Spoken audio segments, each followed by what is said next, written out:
fiscally responsible, financial geniuses, monetary magicians. These are things people say about drivers who switch their car insurance to Progressive and save hundreds.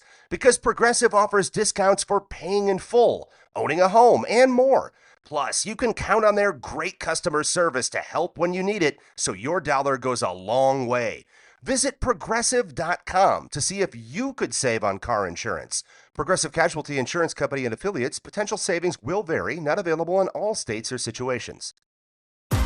Baseball is back, and the first pitch is on Netflix. The New York Yankees, led by seven-time All-Star Aaron Judge, head to the San Francisco Bay to take on Rafael Devers' San Francisco Giants. This season kicks off with one exclusive opening night game. Watch MLB Opening Night, the New York Yankees versus the San Francisco Giants, live on Netflix. Tonight at 8 p.m. Eastern, 5 p.m. Pacific. 5 a.m. I'm up with a crisp Celsius energy drink. Running 12 miles today. Grab a green juice, quick change, and head to work. Meetings, workshops. One more Celsius, no slowing down.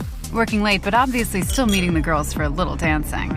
Celsius. Live, fit, go. Grab a cold, refreshing Celsius at your local retailer or locate now at Celsius.com. Ugh, you said you were over him, but his hoodie is still in your rotation. It's time. Grab your phone, snap a few pics, and sell it on Depop. Listed in minutes with no selling fees. And just like that, a guy 500 miles away just paid full price for your closure. And right on cue. Hey, still got my hoodie? Nope, but I've got tonight's dinner paid for. Start selling on Depop, where taste recognizes taste. List now with no selling fees. Payment processing fees and boosting fees still apply. See website for details. Welcome back, everyone, to the Skating Penguin Network recap show. It is the evening of March the 24th.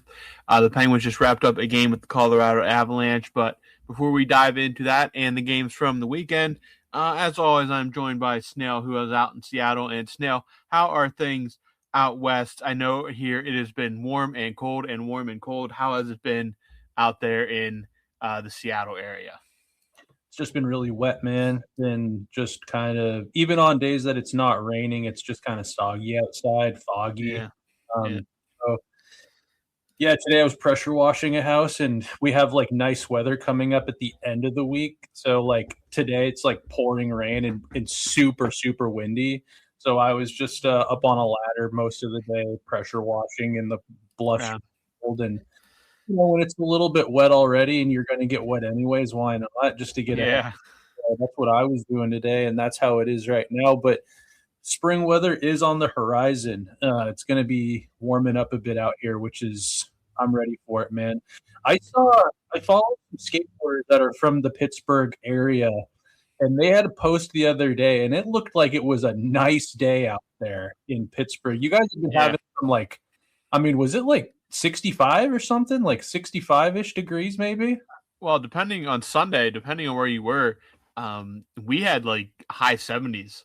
Maybe that's what it was. Yeah, we had high 70s on Sunday, which was followed up by 37 degrees on Monday. So, like a 40-degree difference in like 12 hours. It was very uncomfortable.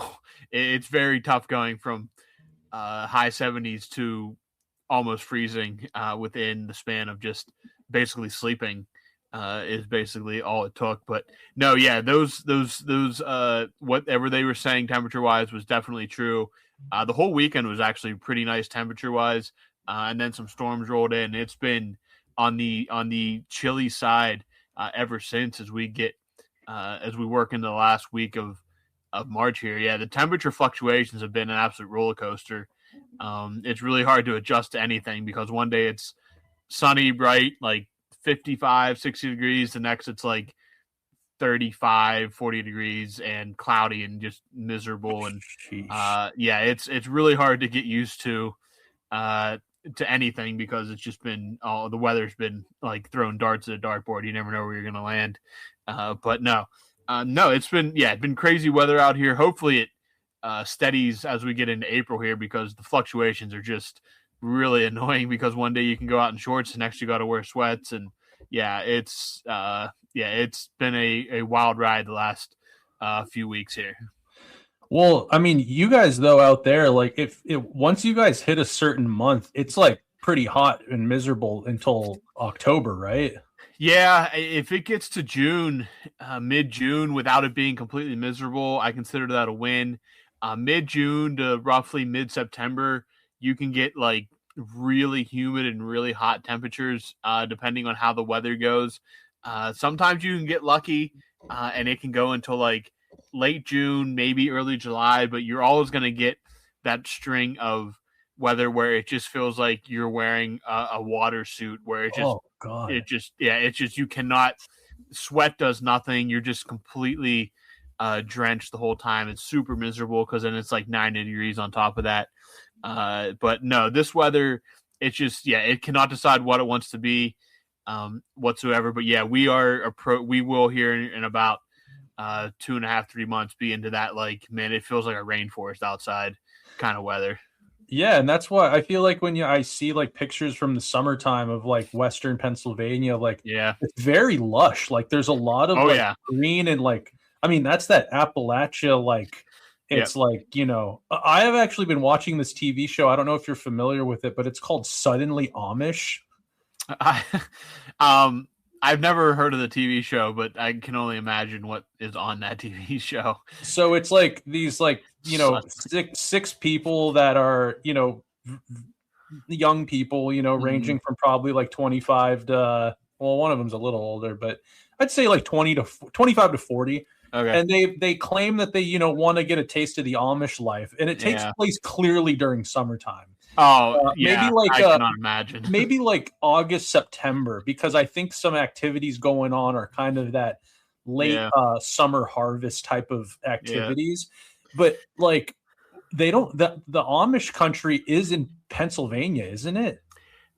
Well, so Pennsylvania has Amish country, and there's other states in like the Sun Belt or Bible Belt, Rust Belt, Midwest that have Amish. Big Amish population, but Pennsylvania, especially southern Pennsylvania, from like south of Pittsburgh, like if you're just like along the Maryland border, like that is it spots a lot of Amish, a lot of ultra Methodist, which is not quite Amish, but no true Amish. Yeah, true Amish. There are very heavy populations in certain spots, especially out east in a town called Lancaster. That is like I think that's where it is. Yeah, that is like when you think of Lancaster, you think of Amish. Like that's probably a selling point. Like they have a lot of Amish goods, like a lot of Amish stores. Yes. But just knowing that they were doing that in August in Lancaster, man, that had to be the most miserable feeling in the world because they wear long sleeves, hats, long pants, all wool. All wool. You're in this, they're farming, they're doing their chores, they're doing housework, anything. They have no air conditioning. No, they can't swim, but they will swim in their clothes.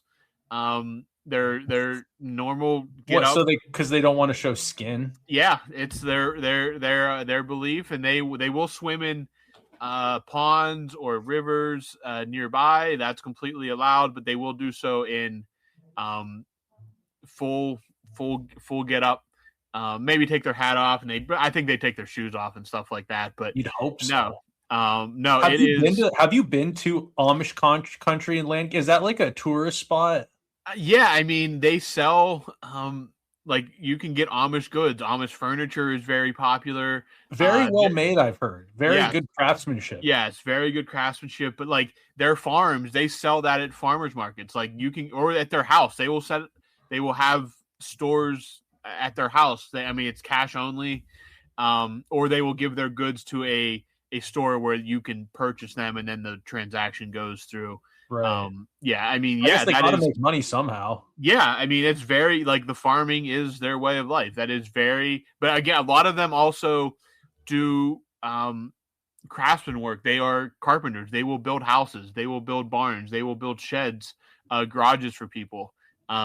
Yeah, you can hire them. Like it sounds like you can like legit hire Amish people to do stuff. They have full-on companies that do siding and do kind of like landscaping, like you do. They do the full-on building, painting, the whole 9 yards. Oh, I saw in the show they had a guy go work with them one day for a painting company. And I use I'll use a brush and a roller for certain things, but I use a paint sprayer. These guys brush and paint whole houses.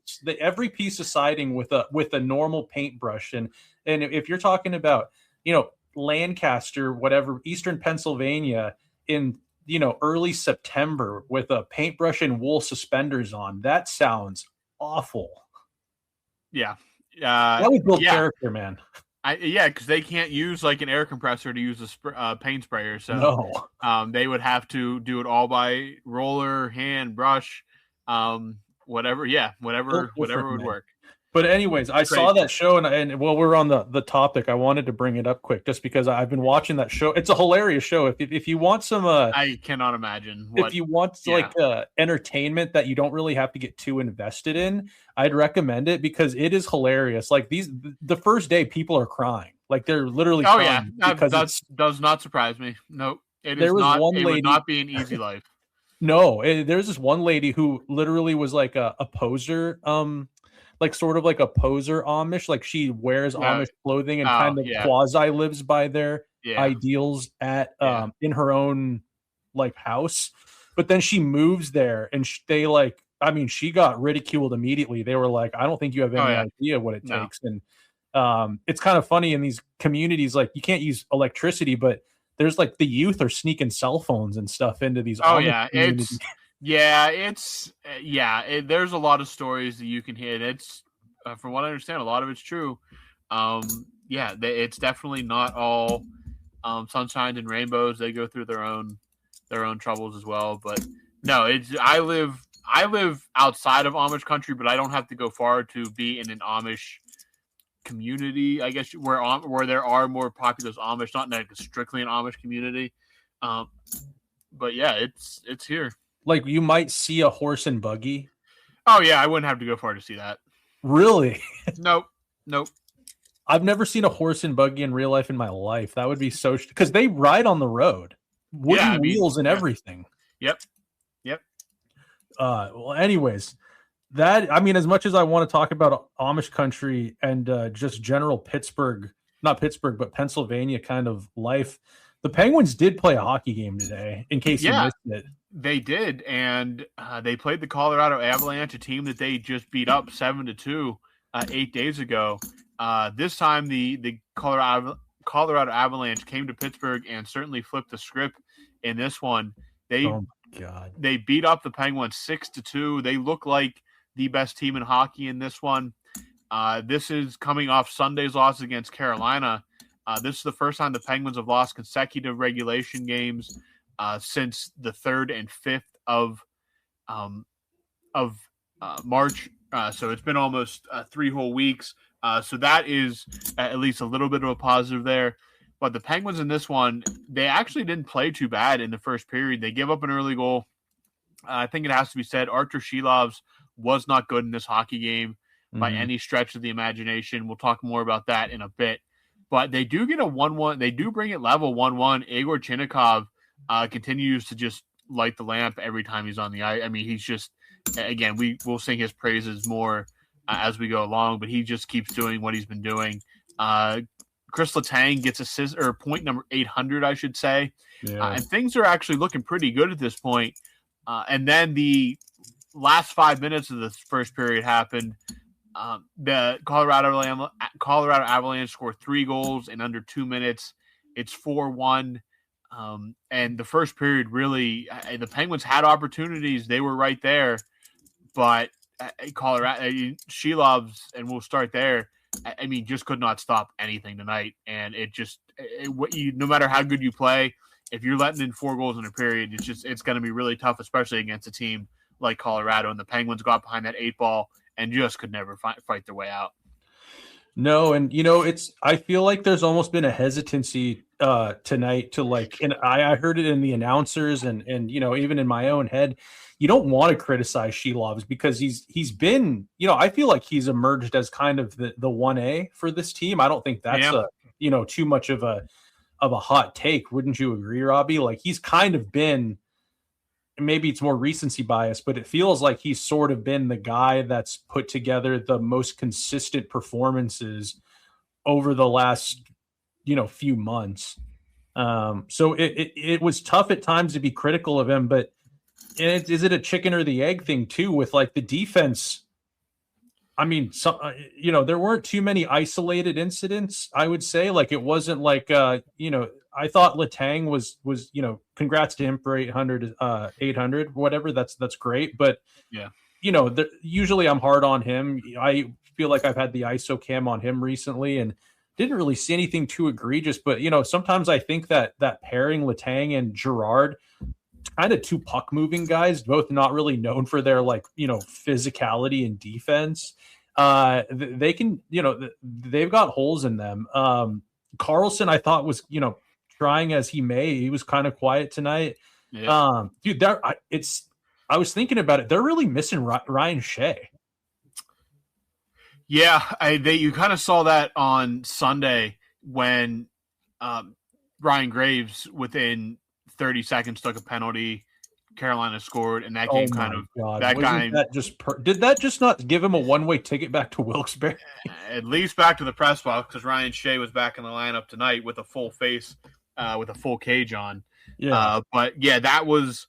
I didn't think I'd say that about Ryan Shea at any point this season, but I mean, as soon as that just kind of threw that entire game out of whack on Sunday when Graves took that penalty, and then the Hurricanes scored like immediately after that, and just never let up after taking that lead.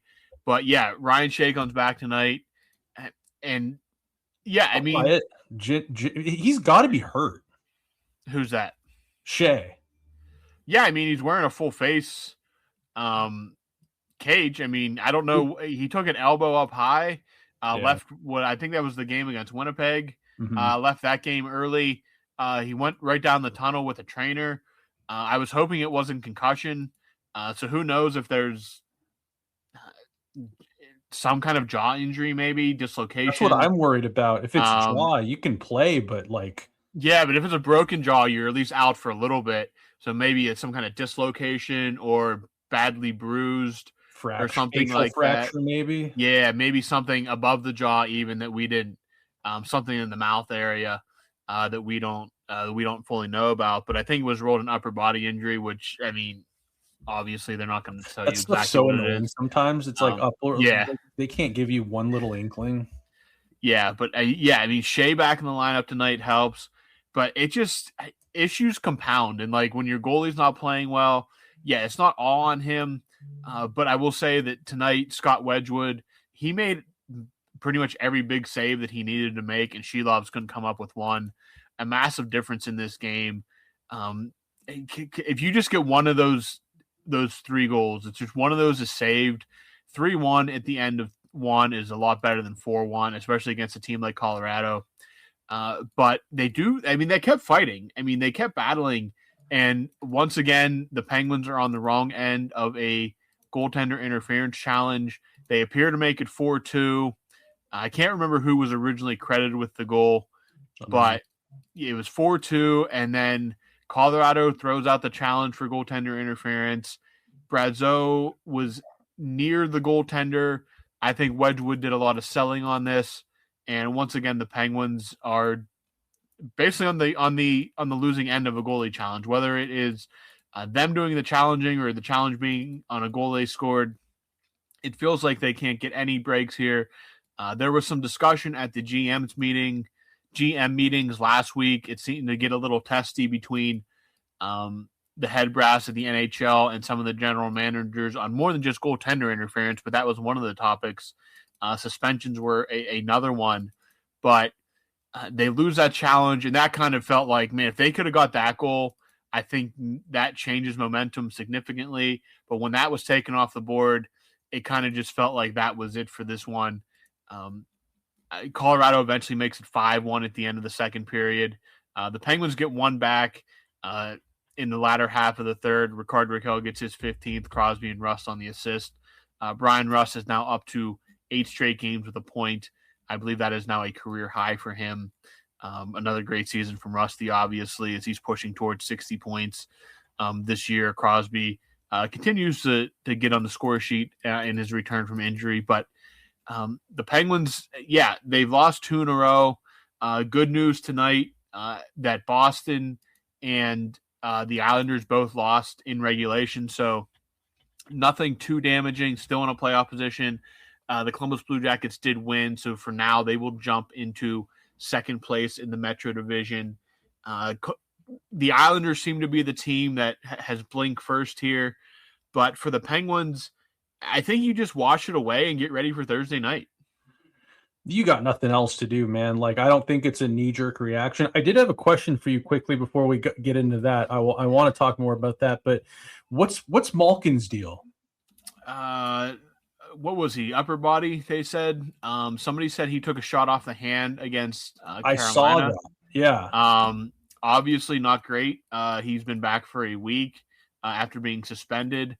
Hopefully it's truly is day-to-day and we get him back Thursday night, if not no later than Saturday, because you have a couple, again, every game's big from here on out. There's no like this game's not as big as the other ones, but no, I mean, you hope to have him back as soon as possible. Unfortunate that, I mean, the 5 games he missed were through his own actions, but this one, hopefully it wasn't just like a freak injury. A puck hit off his glove and hit a spot where there was little protection and did more damage than what we know. So hopefully it's nothing too serious. But now, Snail, I have a question. I'm just going to throw it out there. We both can talk about it. Is it time for the Penguins to call the bullpen and bring in Sergei Murashov? Interesting question. I thought you were going to go somewhere totally different. I was like, are you going to say it's time to start thinking about tanking the rest of the season? Try to No. There's at this point you're tanking. You're not amplifying. Yeah, you're not throwing this away at this point. No, I'm going with. Is it time that we start having discussions about Sergei Murashov being back in the NHL? I'll take that and I'll raise you even a little bit. I'll even go a little bit further because I like the way you're thinking. And the Wilkes-Barre Scranton Penguins are having a great year. They clinched the playoffs. Like, bravo. They're doing a great job with the system. The cupboards are more stacked than they've been in years. Yeah. But let's not forget, Robbie, the Wilkes-Barre Scranton Penguins are a feeder system to the big boy club, the Penguins. Yeah. And now, I will say one thing, and I don't know if you agree with me on this or not, but the Penguins are a veteran team. They've got some good youth. They're faster than they've been. All those key points have been hit. Dubas has corrected a lot of things that were wrong with this club. And I got to say, I think they're tired, man. I think that the season have weighed on them. I think they need an injection of youth. I think Sergei Murashov, bring him up. I mean, right now, give me him over Skinner in a must-win game. Like, I'd rather see what Skinner has been. Okay, Skinner's a good goalie, but and I've loved him as a Penguin. I think he's great. But man, I feel like he's been leaky. I feel like he's been leaky. I mean, and Sergei Murashov, all he does is stop pucks. Yeah.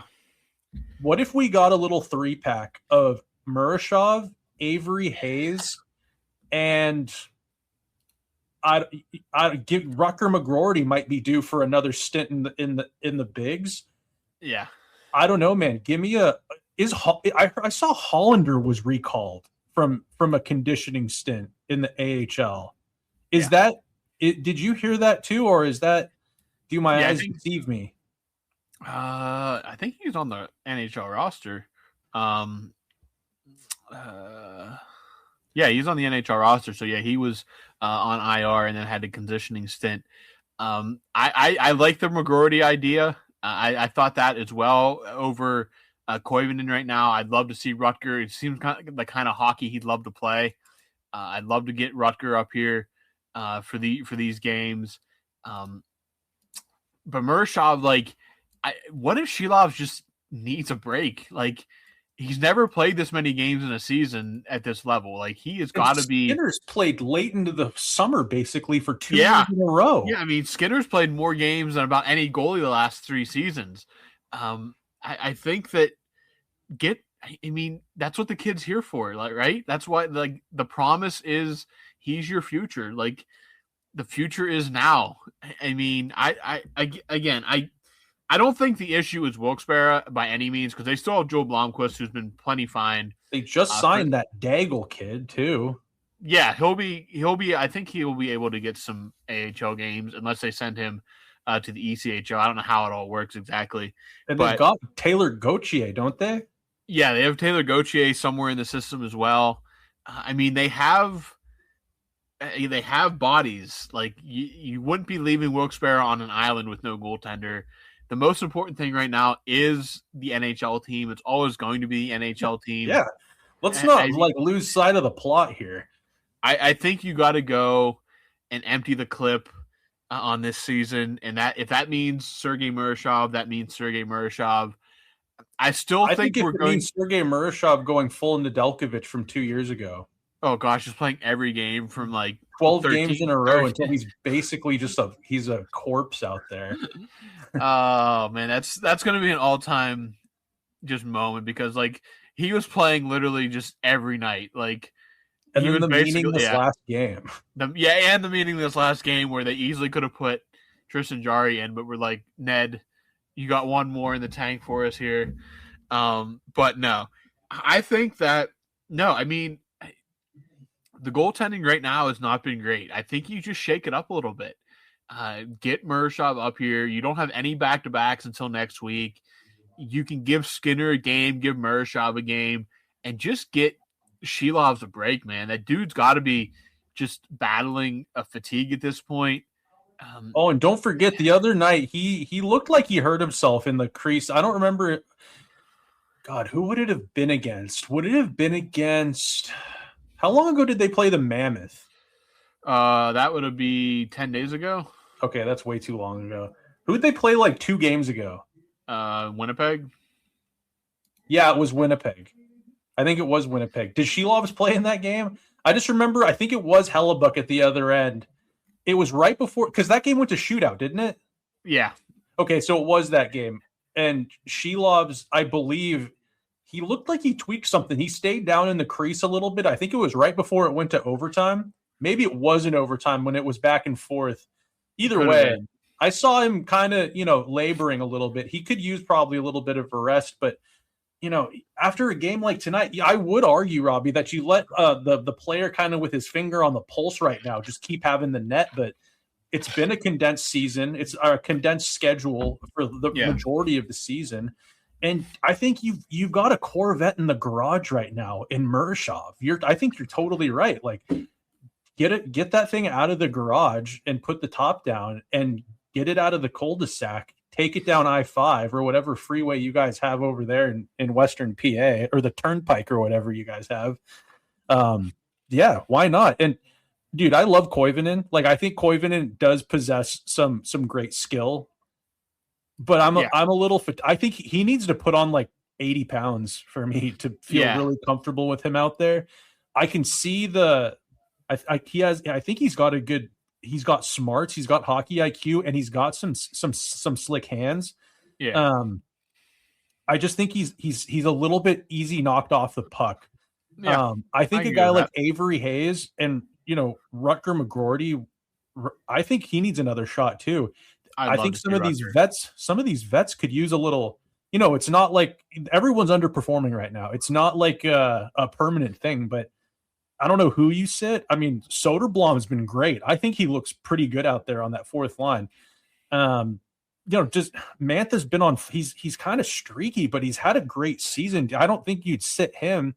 Nah. Brazeau, I thought that goal he scored today should have counted. I don't know who you take out. That's not for me to choose, but I think you got a few guys that are revving the engines in Wilkes-Barre who need an opportunity, and I think this team could use the boost.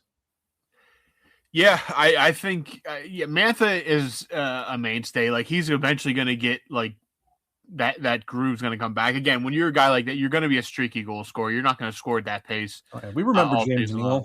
Yeah, I mean, he's going to be streaky. Maybe he's just revving up for April, which is completely fine if you're the Penguins. He's eventually going to get his again. Raquel's coming around a little bit here. Chinnikov is just, I mean, could be the find of Kyle Dubas isn't like we talk about all the moves he made this year, this past like calendar year. It's just been the dude's just been unbelievable. How pissed is Columbus seeing him play every night in Pittsburgh? Well, whatever was going wrong, it's worked out well for both sides. I mean, Chinnikov's on fire, and Columbus, though I think Columbus was more Dina Vaessen than anything dealing with Igor Chinnikov, obviously. Well, it's kind of weird. Like, you look at the Blue Jackets are kind of like, all of a sudden, they're like the blue-collar team of the NHL. Like, they don't really have, like, other than Werenski, they don't really, and that Marchenko you could make an argument for, but other than those guys, they don't have like a superstar. All of their guys are like real blue collar, like lunch pail, like hard hat type hockey players. Chinikov's like a speed and skill guy. He's the perfect match for what the Penguins kind of needed in their top six. So you're right, it does work out, but man, it's got to sting a little bit to see Igor Chinnikov come over. And I mean, I said he's going to get 20 goals this year, and that would I don't know if he's going to quite get that, but he's going to get damn close. Yeah, I mean, he's at 17 now, and again, he plays so well with Malkin, so another reason that we would like to have Malkin back in the lineup as soon as possible. But I on the plus side there, like Chinnikov has done this without Malkin as well. Like him and it's just like an extra boost. It's like adding like, if you're playing a video game, giving them like extra XP or something like that when Malkin's on the ice. Because Chinnikov is just... You give him X Factor and Chinnikov's just a freak. I cannot believe that trade. That goal today was from basically the blue line, and it was 87 and a half mile an hour, just kind of wrist flick towards the net. Yeah, just I mean, he has an unbelievable shot. We know that. The only person I've seen be able to stop it is Connor Hellebuck. Got a pad down on that one on Saturday, but no, I mean, it was not. They did not look. They looked better tonight than they did against Carolina. Carolina, they looked all out of sorts. They looked like a team that played the day before a long, emotional game compared to a team that was rested. Tonight, again, you got to play on your perfect game to beat Colorado, and they did that 8 days ago in Denver. Did not happen tonight. Did not get the saves. Did not have bad goaltending on. I mean, they chased one of the Woods, Blackwood, Wedgwood, whichever one they chased last week. They all blend together. Yeah, they just have a bunch of guys with Wood in their last name. But no, they didn't get that tonight, and they paid the price for the loss. It's brush it off. No real damage in the standings, even though you fell to third. But everybody behind you dropped points tonight as well, so it's not the end of the world. Boston, Detroit, and the Islanders all lost. On the other hand, you have but now you have a big game on Thursday. You go up to the capital of Canada, Ottawa. Ottawa is a team on the outside looking in. They're fighting for their lives. They're going to be hung there too. Yeah, the Penguins don't play great in Ottawa, but heck, that's a great chance to reverse that trend. And kind of that would be a brutal nail in the coffin to Ottawa. And you have Dallas coming to town on Saturday. Man, just win this game. Just win this game. It's a must-win, Robbie. I don't even want to say borderline. It's a must-win. Ottawa is missing Chabot and they're missing Sanderson. They're two stud D.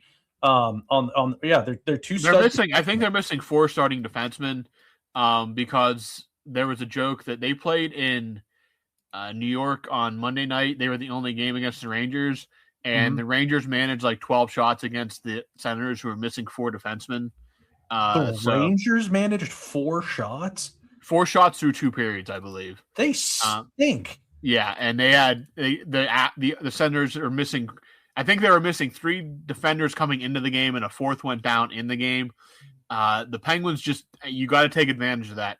Go out there, be a buzzsaw. And somebody stop the puck. Yeah, I'm assuming, again, unless they do go to Murashov, I'm assuming we'll see Skinner on. I don't like that.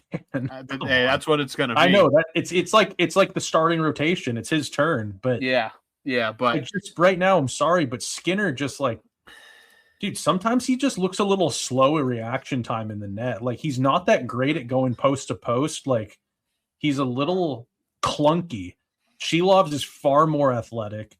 Yeah. I think that for this game, I mean, you need a big win, but it's like out of these two goaltenders, like, I mean, some pencil pusher is going to like, some stat guy is going to be like, well, you should probably go with this guy because of this stat. And like, I'm sure there's a stat out there that could like, It's tax season, and at LifeLock, we know you're tired of numbers. But here's a big one you need to hear. Billions. That's the amount of money in refunds the IRS has flagged for possible identity fraud. Now here's another big number. 100 million.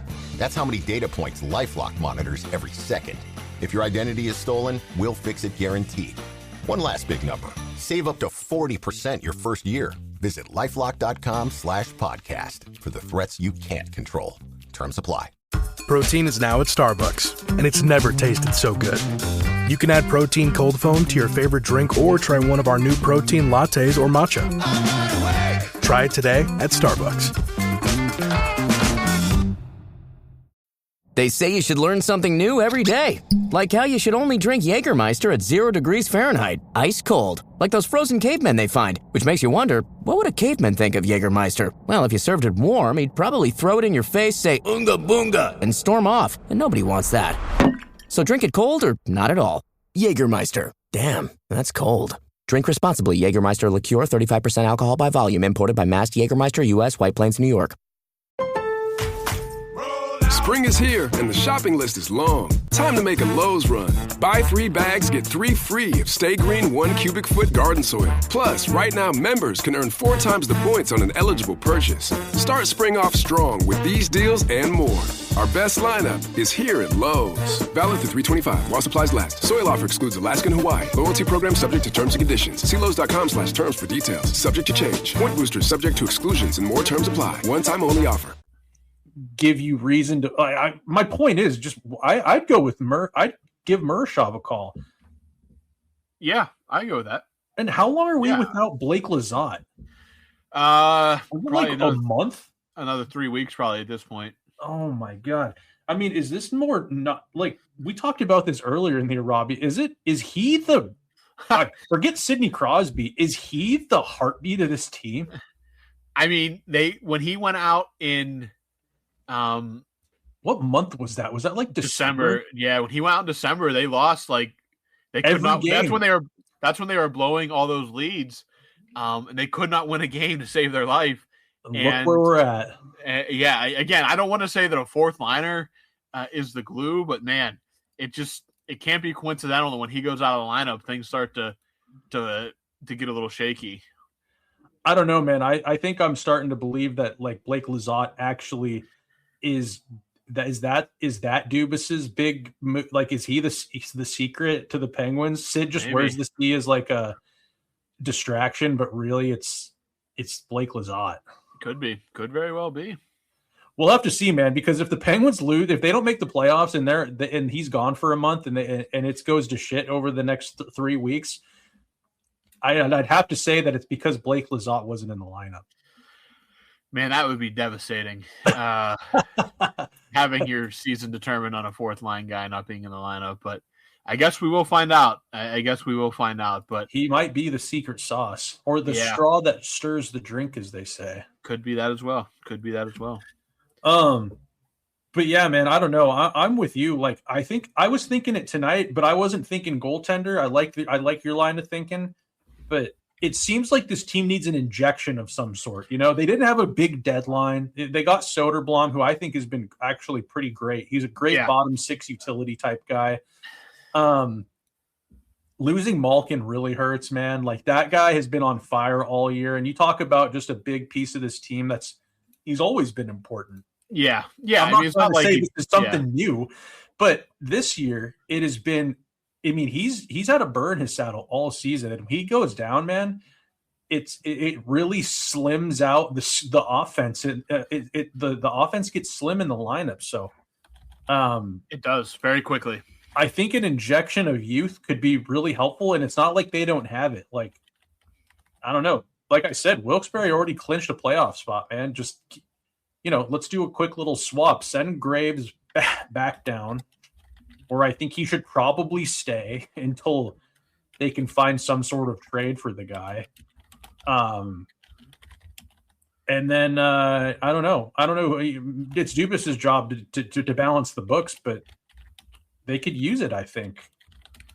McGroarty hasn't been in the NHL since what? Like, was it maybe back in December, January? Yeah, I think it was. I think he got sent down right as the Olympics started and hasn't been back since. And he's been all right down there. Him and Hayes have chemistry on that line. I don't know what line it is. I would assume the first line, if not the second line, in the AHL. But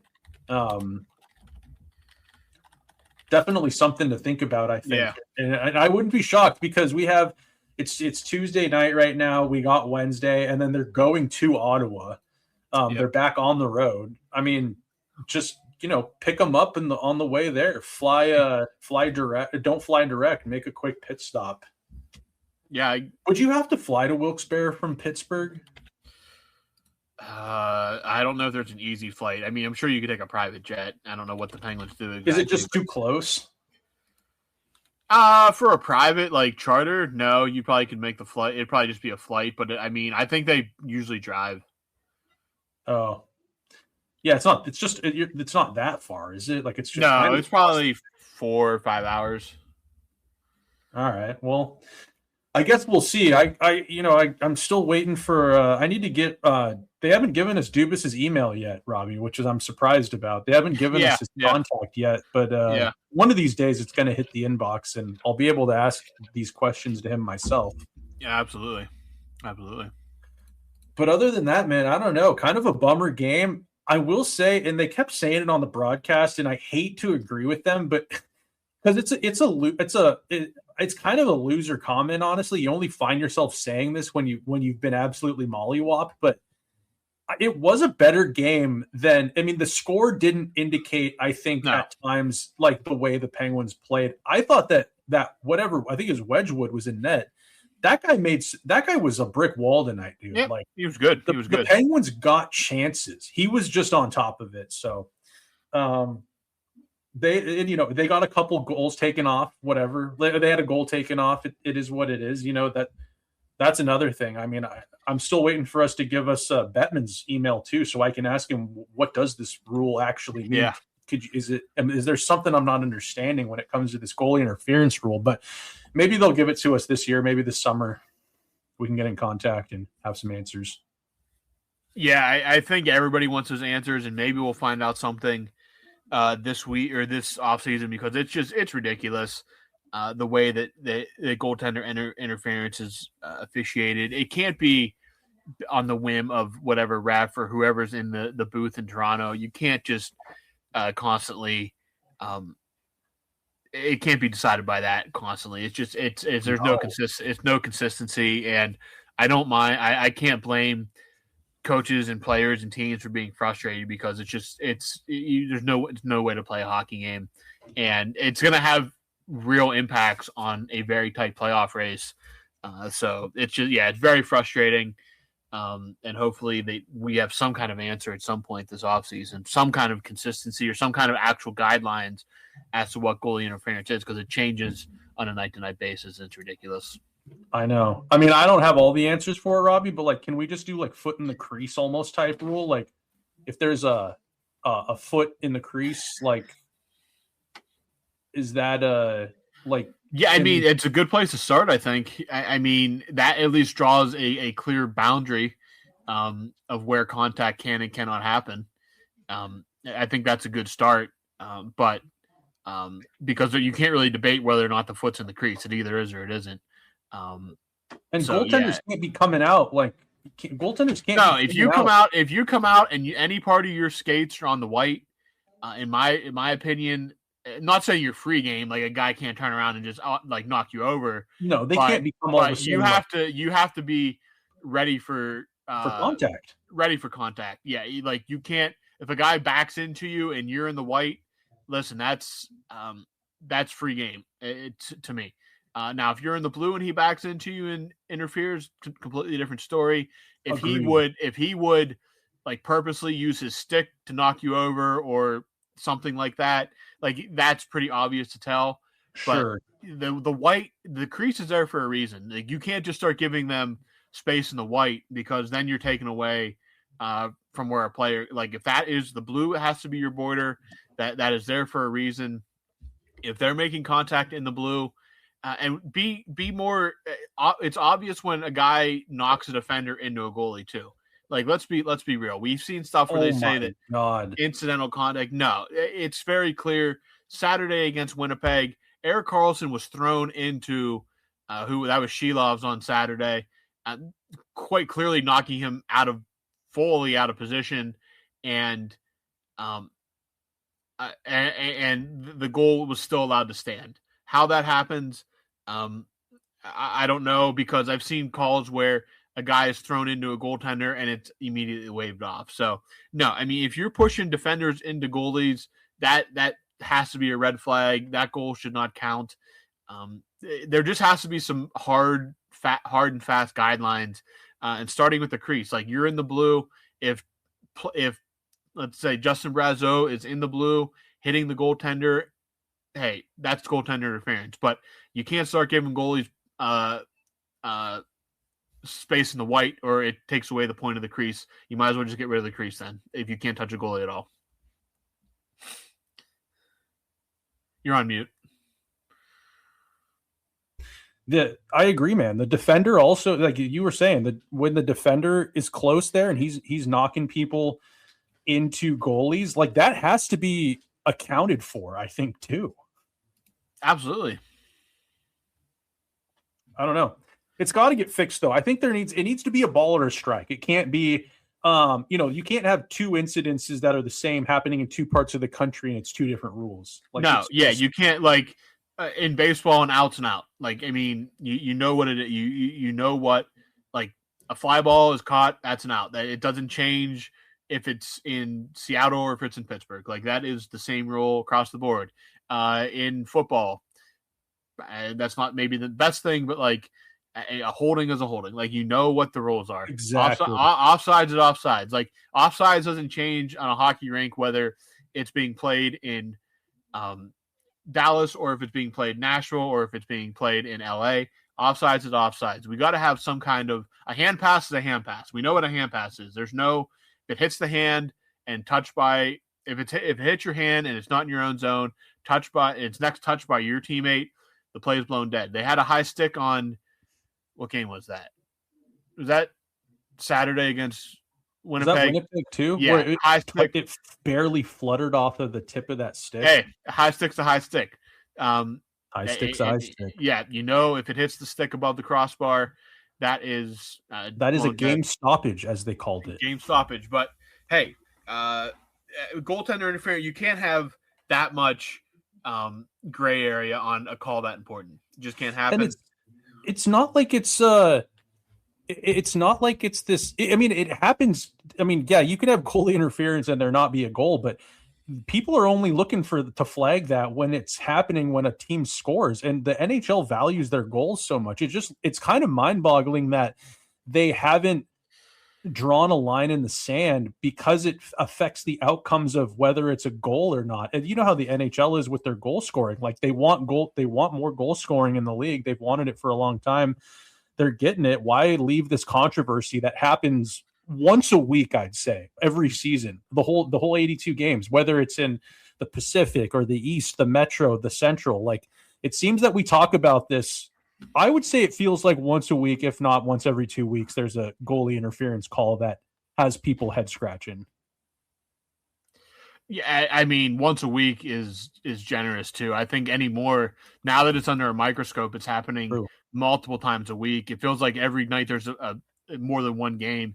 It feels like I'm seeing a replay of was this interference or not. And generally I'm just like, I don't know. What did they flip the coin? What did heads or tails? What did they decide this time? Yeah, like Max Scherzer in the dugout with that one umpire, that classic clip where he does the fake flipping the coin. That's what it feels like. Yeah, and it can't especially right now. It shouldn't matter if it's game 1 or game 82, but like you have a bunch of teams that are needing every goal they can get, every point they can get, and you'd hate to see a playoff spot decided on basically an arbitrary rolling from some person in a booth in Toronto. in 20 years, we'll look back on this period and it'll seem barbaric. They'll have figured it out, and we'll be looking back like, are you kidding me? Kind of like what the MLB is going to do pretty soon with those umpires. You know what I mean? Yeah. Pretty soon it's like, they're going to show the strike zone. Like, it's going to be automated. So they need to figure it out, though, Robbie, because it's also, talk about under a microscope. The Penguins are 0-8 on the year with challenges when it comes to goalie interference, aren't they not? Isn't it 0-8? Something. I don't think they've won one. They might have won one back early in the season, but it's like their shootout record. It's just abysmal. It's wild to me. I don't know. If you have that many, if 8 times during the year you've questioned, and these guys have seen, it's not like this is a fan they're picking out of the crowd and they say, you think that's goalie interference? This is the team. They think that there's been goalie interference 8 times. You're telling me that they're wrong every single time. I've been saying it too, Robbie. I think that the referees sometimes, and this isn't me being like they should come out and answer for because the Penguins lost. I'm frustrated after a loss because a part of the game it had to do with a couple of calls. One was goalie interference, and there's a couple of other calls that I think refs should start having to come out and give a little insight into the calls. Like, at least have them be able to put their hand up and say, on the ice, this is what I saw and this is what I thought it was. But looking at it, looking at replay after the game was over, I got that call wrong. Or, when I see this goalie interference, this is what I'm seeing that makes me think the goal is disallowed or should be allowed. I just think that they're really protected, man. And I think that they have a hard enough job as it is. Their job is literally constant ridicule by fans, by opposing benches. But they need to shed some light on what the process is here, I think, just so that, to help bring a little bit of understanding, because the rules are written. We understand the rules. If you want to look them up, they're on the internet. You can find them. Go read a handbook, for Christ's sake. But I think that they need to come out and do a little, they've got some explaining to do. They do. I will agree with that 100%. They have a lot of explaining to do. And I don't think we're going to get any satisfactory answers before the end of the season, but hopefully something happens this summer, because I don't want another season of having to spin the wheel and figure out what goaltender interference is. That's for sure. No, I think it should get addressed. I think that they missed the boat on that big time when they redid the CBA or whatever they had. Like, wasn't it within the last year? I think that could have been addressed. When not that has anything to do with the CBA, but just when they're making when they're doing some auditing, some internal auditing of everything. Why not look at that? But we'll see if enough people complain. Bettman's got to listen, because Bettman does work for the GM. So, or not the GM, sorry, the owners. He certainly doesn't work for the GMs. Yeah, agreed. But other than that, Robbie, painful game to watch. But that's all I really got, man. And it's on to Ottawa, where let's hope that it's a more fortuitous game. Yeah. Last time they won, I was at home by myself, no one in the house. I put on my Phil Kessel jersey that I haven't worn for a long time, and they beat the Colorado Avalanche, like, what was it, 7-2, 7-1? Yeah. Next game, I will be adorning my Phil Kessel 2015-2016 Penguins. Back then, it was the third jersey. It wasn't even the jersey. Yeah, that's true. So I'll be wearing that for good luck. And man, that we'll be back to talk about this. You got anything else you want to cover before we get on out of here? No, it is a tough loss, 2 tough losses in a row, but hey, you still control your own destiny. You're in good position to get to the playoffs. You just got to take care of business, and that starts on Thursday night in Ottawa. So until then, we got Pens, nothing. Go Pens, go. So for Snail, I'm Robbie. We'll talk to you guys Thursday night after the Penguins take on the Senators. Until then, have a good week.